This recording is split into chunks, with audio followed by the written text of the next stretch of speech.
What do you do the day after the worst day of your life?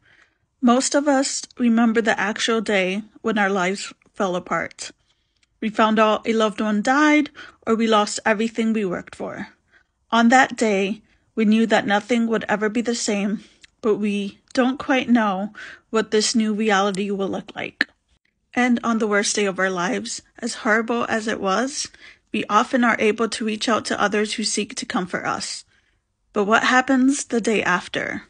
What happens when the visitors have gone home, others grieving with us have decided they need to be alone, and we are left staring at the abyss of what is our new life?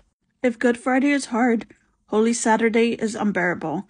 It is the day where we are forced to begin the process of stepping into a version of life that we never wanted.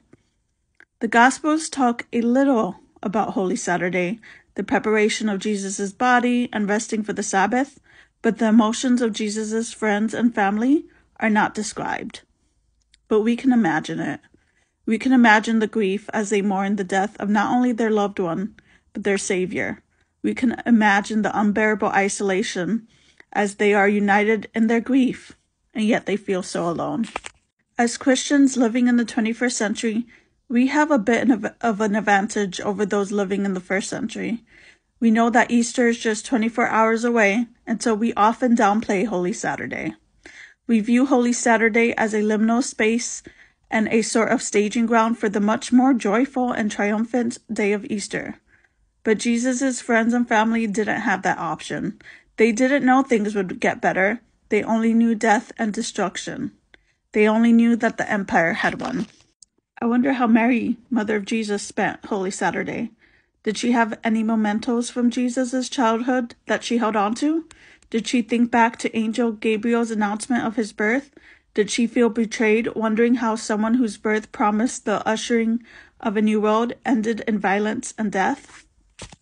We may or may not understand the fullness of Mary's sorrow, but most of us have experienced loss in our lives, and if we haven't yet, we eventually will.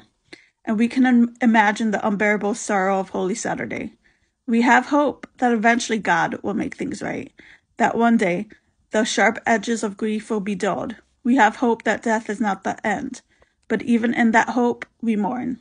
For most of us, our grief will last longer than 3 days, and we will have to navigate weeks, months, and even years of Holy Saturdays.